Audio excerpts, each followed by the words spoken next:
And Ethiopian coffee is my gateway drug. I really wonder if we really truly hit a peak of what coffee is. And I've been chasing that high ever since. About anaerobic stuff, I really hate that stuff. If you have to do so many manipulations to a coffee, what did it taste like in the beginning? I've been trying to find that magic in a coffee. So where in the chain is the magic going? Where is it disappearing? What is happening to our beloved coffee?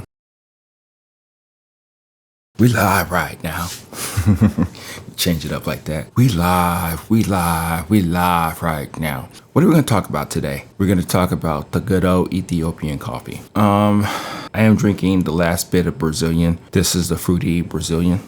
I actually enjoyed it quite a bit. I've had it for the past week or so, and it's been going really well, and no real complaints with it. It's just one of those things where when you have a coffee and you test different things out of it, you tend to understand it even more so, right? And I think as I continue to do these wacky, crazy experiments, getting to what that coffee should taste like, it happens a lot faster. And I think that's a pretty cool thing about me testing different things and understanding different things and seeing what brewing really, truly, really is about. I think brewing is one of those things to where it's a little bit more complicated compared to roasting coffee. Roasting coffee, you're just roasting coffee. I mean, don't get me wrong. It's technical. It can get very techy and involved in it. Different beans, different temperatures, different ways to approach it. But for the most part, most people don't have that experience. They're not going to have that type of experience to the point to where most people don't have that opportunity to test coffee or to roast coffee and to do it different ways and then brew it and then go from there. Most people get coffee, it's roasted, and they have to brew it. They have to trust or not trust that the roaster did it right. And now that I'm like really changing my changing my approach to this whole thing, is like, it's more telling, I think, when you are there, when you're able to test coffee and love coffee and understand it even more so to the point to where it can be a game, it can be challenging, and it is challenging. And what I'm understanding more than anything is that I'm understanding it from the point of view of people, the way people drink it. And I think that's very telling, that's very enlightening, that's very, what's another way to say that? It gives me that perspective on trying to I understand people a lot more when they try different things and why they do different things. And I'm not saying I'm better than anybody, because I'm not, but these opportunities to try and to figure out a coffee, I think I can get there a lot faster, if that makes sense, and be able to present that information to people. That's where I'm at with all of this. And that's something that's going to be cool and telling and all that good stuff. That makes any sense. So now we're going to be talking about Ethiopian coffees. So now that I'm done with this Brazilian coffee, I have another coffee. I think I got this one from Sweet Maria's, just a small batch, just to see if it's that much different compared to the other ones that I've had from other coffee purveyors, because before it's been more so hit or miss with the previous ones. I'm not going to mention their names, but I do have some other coffee that they did do for me that I went ahead and freezed, and I may bring out some of them in December to kind of see what I'm working with. But for the most part, it's one of those things to the point of like, what do I really want out of this coffee? What kind of things am I really trying to challenge myself with? And then in this case, I mentioned this before, but Ethiopian coffees, to me, I wouldn't say they're trash, but they're very disappointing. I did a post a long time ago to kind of kickstart everything, and I still kind of believe that. I do think I had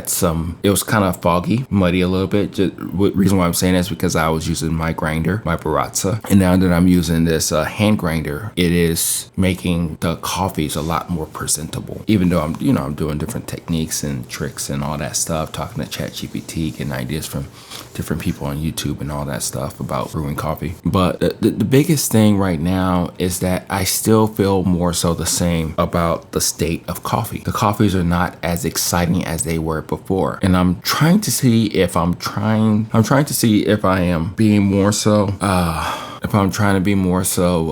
objective with my thinking on this. The reason why I'm saying that, in particular is because when I first started in coffee, everything was new. Everything was great. Everything was in a way to where I couldn't really make a mistake, right? Everything was wonderful. I was tasting these coffees for the very first time. And as I was tasting these coffees and enjoying them and seeing them for what they are, it had no choice but to be better, right? But as I'm drinking and buying coffee and roasting coffee and just buying coffee that I didn't roast, I'm still getting that perspective of like, just okay. And I really wonder if we really truly hit a peak of what coffee is, what coffee can be. It's like the dodo bird. It's just a shell of itself. It's not even dodo bird. It's not extinct. It's there, but it's not the same, you know? It's like when you talk to a friend or something and you haven't seen them in a long time and they've totally changed, but they're not different. They're different, and you guys have a different type of perspective and understanding towards each other now that you're like knowing each other, talking to each other. It's not the same, right? I don't know that was a good example. It probably really wasn't. But the thing about it is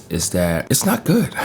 It's just okay. And I'm noticing that a lot of the South and Central American coffees are trying to mimic or trying to present themselves as these African coffees. And I'm not saying that they're doing a bad job. They're not really. But I wish sometimes everybody would stay in their lane. Meaning that you do good in what you do with your coffees. We'll talk about anaerobic stuff another time, but I really hate that stuff. Because if you really think about it, think about this. If you have to do so many manipulations to a coffee, what did it taste like in the beginning? Why don't we put a batch aside and compare it to heavily processed coffee and see what the real big difference is, right? Can we really get to the point to where we are really truly understanding that coffee? That's where I'm at with this. And Ethiopian coffee is my gateway drug. I'll tell you a little bit more about the situation with me. My first iteration of my coffee business was named A&L Kafa. Okay. That's still part of my email because it's easier to do it at with Gmail and all that stuff. And why change it? It just still works. I'm just kind of holding on to that nostalgia thing. My kids don't care. But A&L is the first initials of my kids' names. And then Kafa. Kafa is the first region that coffee was ever found in Ethiopia. You can go into details about that. You can look it up and all that good stuff. But I wanted to pay homage to the motherland, to the origin of the coffee, but also like use my kids in a certain way to where we're taking this lineage of coffee into the future.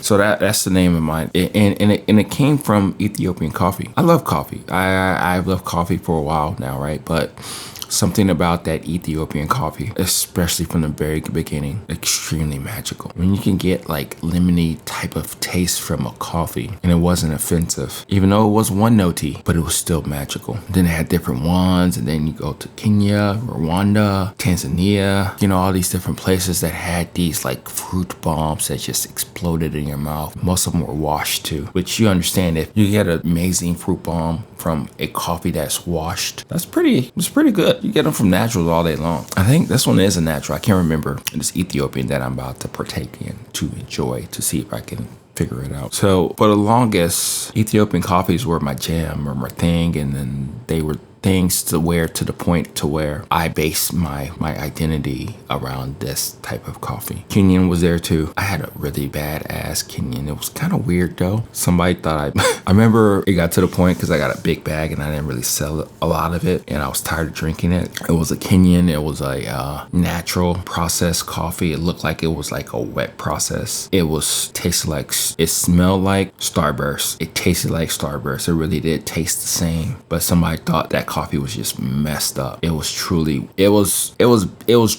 nice, especially as a dark roast. But Ethiopian coffees are my jam. They're my jam and they're my thing. And it was quite amazing what we can do with those coffees to understand them even more so. And as the years kept going by, they stopped being exciting. They stopped being magical. And I've been chasing that high ever since, right? I've been trying to find that magic in a coffee. Don't get me wrong, I've already had this coffee weeks ago. So now that I'm tasting it again with my new grinder and my new techniques, I'm wondering if I'm putting too much into into my thinking and my logic of what this coffee can be? Or is it just going to be the exact same thing that I feel that I've been feeling about coffee for a while? It could be, but the only way to really know is to put yourself out there to see what you can learn from this coffee. And that's the thing that I'm trying to really get to. That's the thing that I'm really trying to understand about the state of coffee, because it starts with me, to me, in the origin. I see what everybody else is doing. I see that for the most part that we are in a place to where we are tasting and loving and enjoying coffee for what it is, but it can be better. It can be something that is missing. Okay, let me give you another example before I stop this whole high horse of talking about coffee and how it should be better. It's like this. I'm in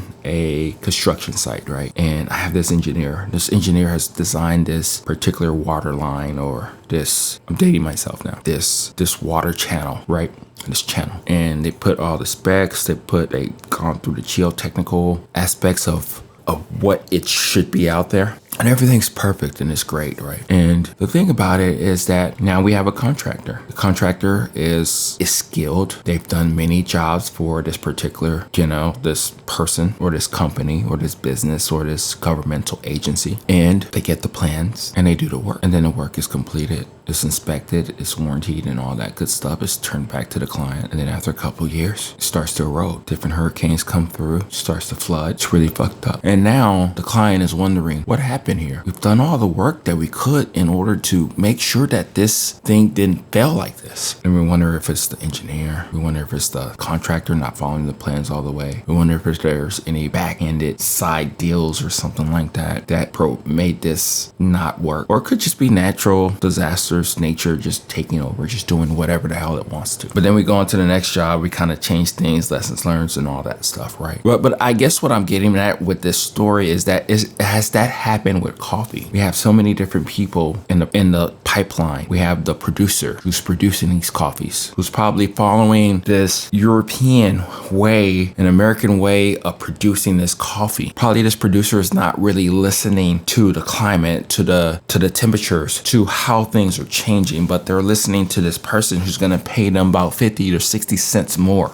And they do the work the way that they think that this person, the buyer who's going to buy this coffee, and then they make the coffee the way that this person wants to be made. Again, I'm just saying this just hypothetically. I don't know if this is really going on, but I'm just saying this because this is probably what's happening to coffee. This is the thing that we have to truly really understand about coffee. Where in that part of the chain that it gets fucked up, because it's not as good as it was. It really isn't right now. And I'm not just saying this just to do a hot take or anything like that. Really taste the coffee. Taste it right now and see if it keeps getting better as you keep drinking it from all over. So where in the chain is the magic going? Where is it disappearing? What is happening to our beloved coffee, our black coffee drinkers? What is happening here? What is truly really happening with the coffee that we are drinking each and every day? Because I'm drinking this Brazilian right now. It's cold, it's fine, it's lively, it works. But truly, what is happening in the chain? Where is the fuck ups happening? Because think about it. If somebody does something the right way, clinically, the right way,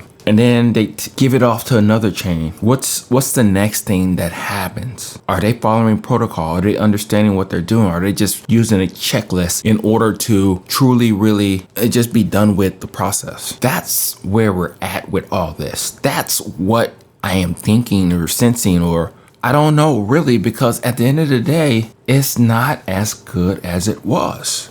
And I can't really do anything about that. The best I can do is roast it the best way that I know how to, and then provide as many brewing techniques and stuff for people and let them realize or know that enjoy for what it is. Because if we keep going down this route, if we truly, really keep going down this route, our coffees are going to be really shitty. And I don't know what to do about it. That may make me get out this business more than anything.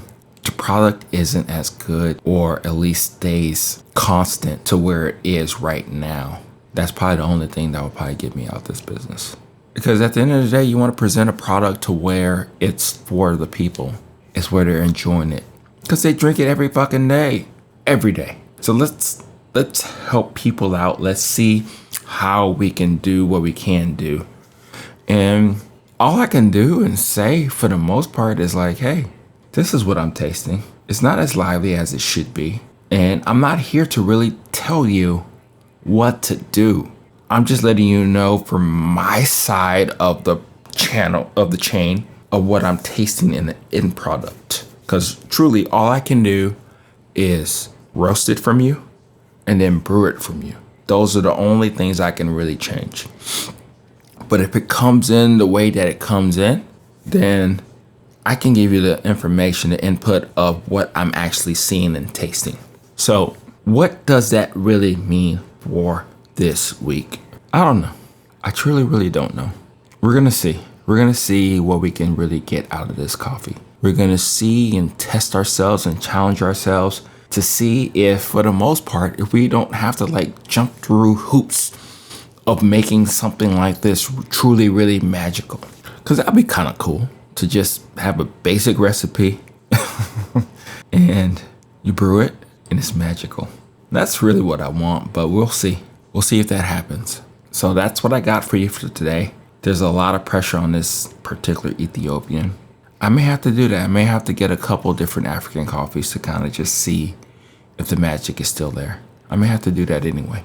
That's what I got for you today. I hope that you enjoy this. We're going to keep figuring things out, understand the things that we're trying to do. And I will talk to you later. Bye.